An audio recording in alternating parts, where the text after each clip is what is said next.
What's up, guys? Welcome to another episode of us giving our predictions. This time, we're going to be talking about the Hurricanes and the Devils. This is the last second round matchup in the 2023 Stanley Cup Playoffs. So, we have the Devils, who were down 2-0 against the Rangers. They come back, they prevail, they win in 7 games. They shut out the Rangers twice, considering that, they have guys like Panarin, Zibanejad, Tarasenko, and Kane. It was very disappointing in terms of what the Rangers did throughout that series. And I am expecting a lot of changes in terms of coaching and possibly some players being shipped out.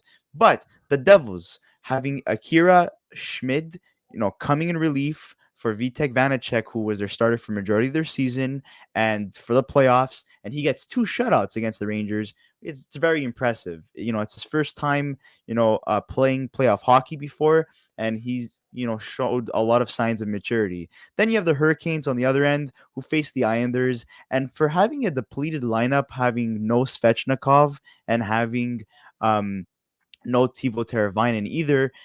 Guys like Paul Stastny really stepped up and were able to take out the New York Islanders, who, in my opinion, were pretty disappointing and underwhelming. I thought guys like Bo Horvat would have stepped up, especially with the whole long-term contract extension, but unfortunately that was not the case. So here we are, Hurricanes versus the Devils. These two teams have won the Stanley Cup in this era of hockey in the 2000s, and they're one of the few teams to win a Stanley Cup that are left in the 2023 Stanley Cup playoffs. But at the end of the day, there has to be a winner. It's either going to be the Hurricanes or the Devils.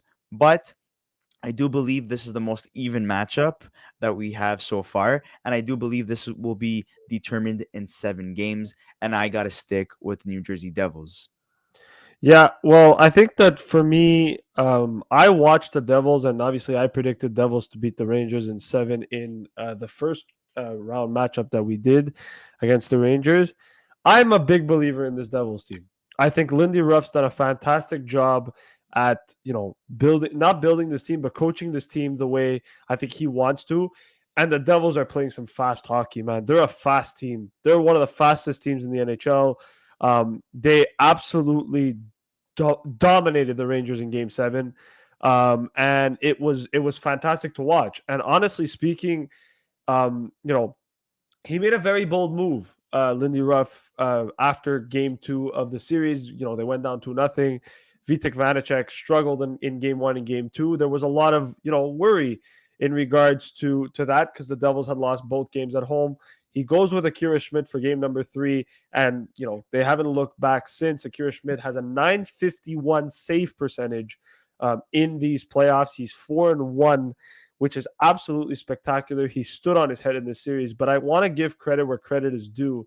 The Devils got scoring from everybody on their roster. They were absolutely fantastic, especially their depth.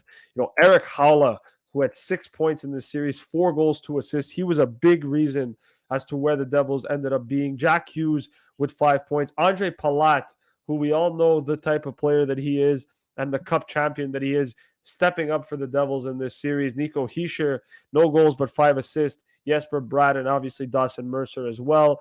They got some depth scoring. They got great goaltending. I think the Devils showed exactly what type of team they are and how they can compete. And as for Carolina, I mean, look, they had an easy matchup against the Islanders. And let's not sugarcoat it. It was not an easy matchup, but they had a matchup that was favorable to them in the sense that they were playing a team that had the same style as them, right? Carolina is a defense first type of team that plays a lot on the counter attack. They can throw the body every now and then, but they're mainly a very good defensive team that can, put the puck in the net every now and then, but is, solid at the back end. And, obviously with the loss of Andrei Svechnikov, it made it extremely difficult. And, yeah, they got points. Sebastian Aho had a really good series, 7 points, 4 goals, 3 assists. Brett Burns continued his performance. And then it kind of dropped off after that. Seth Jarvis, 2 goals, 2 assists. Stefan Nason, 2 goals, 2 assists. Paul Stastny with 3 goals, but nothing special. Natchez had 3 points at a -5. And Jesperi Kotkaniemi, 1 assist in 6 games for him. He struggled in this series. And they never got going in terms of their star players. Teravainen, who only played 2 games in this series, no points during that time. So it was a little bit frustrating. I think if you're a Carolina Hurricanes fan, just because the Islanders did give them a good run for their money. That series did go to 6 games. Antti Ranta was decent during the Islanders series. He had a 906. He was 3-2. And then Freddie Anderson, who jumped in for a game, was a 971. I think they start with Freddie Anderson for game one of the series against the Devils. I think if Freddie Anderson comes back, it could be interesting. But the Devils showed that, they're capable of playing against really good teams. They showed that against the Rangers. They played a really good goalie in Igor Shesterkin, and they solved him. So I don't think they're going to have a problem against Freddie Anderson. I think the Devils take this in 6 games. I think New Jersey's super underrated, and I think that they're gonna do something special this season. Jack Hughes is on a mission. Nico Hischier is on a mission, and Akira Schmid, if he continues playing the way he's been playing, can take them as far as he can. Like it's gonna be fun to watch. I'm excited to watch this series, and I think it's going to be a tough test for Carolina.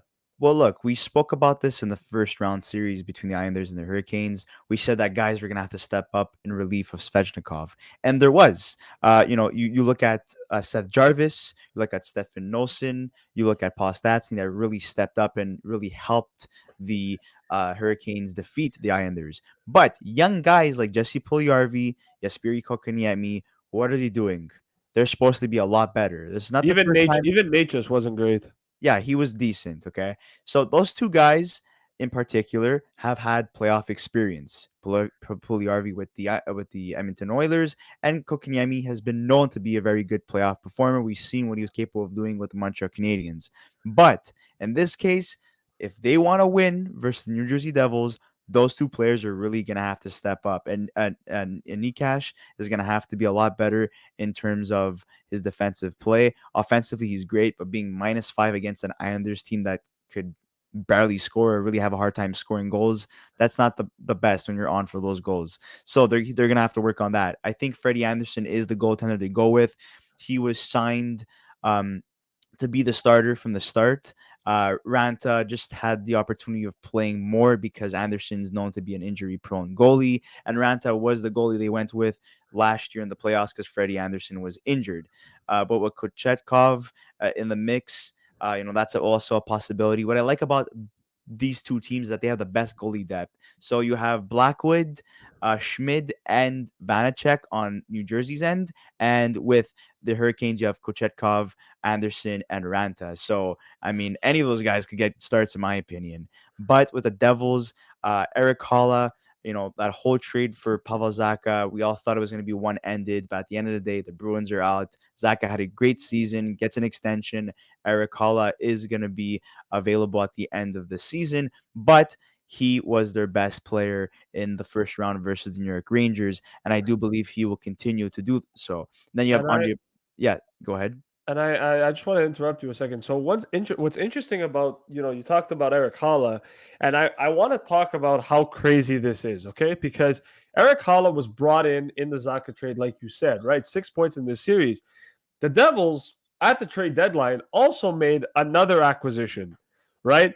And that acquisition, currently speaking, in 7 games in this series, has 0 goals, 0 assists, 0 points, and that's Timo Meyer. Yeah. And the truth is that obviously it takes time for players to jump into a team, but Timo Meyer has really struggled in the Devils, and they brought him in. They paid a hefty, price for him, and he hasn't stepped up in this series. And the question is that that's what makes it even more impressive, right? Is that if Herrick Haula at 6 points is performing at the level that he is, and Timo Meyer, hopefully he's not out long term, and the hit that Truba gave him Well, doesn't he keep was him in the out long. line yesterday to handshake Yeah, Chuba, and he was bleeding from his nose. yeah. But he was all smiles at the end of the day, so I I think he's fine.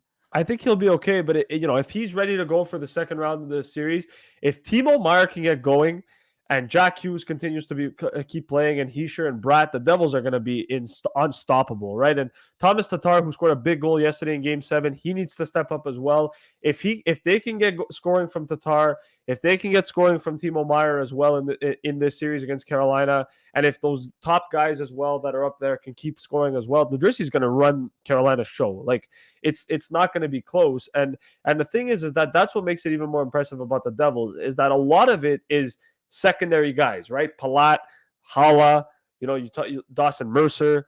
Dougie Hamilton, John Marino are guys that are getting points. Michael McLeod scored a big goal yesterday, shorthanded. Yeah. So they're getting scoring from everybody, and Timo Meyer, who they brought in at the deadline, and obviously Thomas Tatar as well, who's kind of on the decline a little bit. If those guys get going and those guys score big goals in these playoffs, like that's the end of it. Like New Jersey's going to probably go to the Cup final at that point. But it's a question of, I think with Carolina, it's let's hope that they can stop Jack Hughes and stop Nico Hischier and stop Timo Meyer, and if they can, then they'll be able to, maybe find a way to win this series. I'm not saying that I don't think Carolina is going to win this or that they don't have a shot. I just think New Jersey is way better. I think they're built better. I think they're like I said, they're the fastest team in the NHL. And if they can get great goaltending from Akira Schmidt, I think anything's possible with this New Jersey team, and I'm super hyped about it. And for Carolina, I mean, listen, they're a team that's going to try to force overtime. We saw it against the Islanders. They're a team that is very, very, they're a shutdown team. But in terms of scoring, they don't have what the Devils have, right? They don't have that big name star player or big star goal scorer that can help them win the game, right? Because Svechnikov's out, but Sebastian Aho is going to be there, and they're going to be reliant on him. They're going to hope for Brent Burns and Jacob Slavin to continue to play the way they're playing. But they're defense heavy. If I had to give the defense in terms of ranking, I think Carolina has a better defensive core than New Jersey. I would say it's really close. I think both their decors are very underrated in I my think Carolina is opinion. a bit better. Yeah, maybe a little bit better because of the experience, but Yeah, I mean, then again, Damon Severson, Marino, very underrated. Graves, Hamilton. I just really like their team overall. But what I like about them is that they're good at forechecking. They have heavy guys playing on the third and fourth line, guys that are producing. They're not producing at crazy rates, but like yesterday, Thomas Tatar, for example, key goal. Michael McLeod, for example, key goal. yep, Eric Holla is playing the way that Timo Meyer is supposed to be playing, which is exactly. literally ridiculous. But if everyone continues to play the way that they're playing, and Timo Meyer gets his crap together, it's over, in my opinion. The Yeah, minute that Timo Meyer gets through his rough patch and helps the New Jersey Devils in terms of scoring, it's over. It's yeah, over. It's over. But the Hurricanes, it's all going to come down to goaltending. It's all going to come down to depth at the end of the day. Third and fourth line is key at the end of the day, and goaltending. Both these teams have three capable starters that could play a playoff game, and they have four great lines. But at the end of the day, the third and fourth line, they did prevail in some moments for the Hurricanes, but Kokoniemi and Puliarvi are big bodies. They have the skill, they have the potential. They just need to wake up because at the end of the day, look at this third line: Timo Meyer, Mercer, and Sharon Govich. That's a very scary third line. This is very balanced in general. Thomas Tatar is able to play up and down the lineup. Palat too.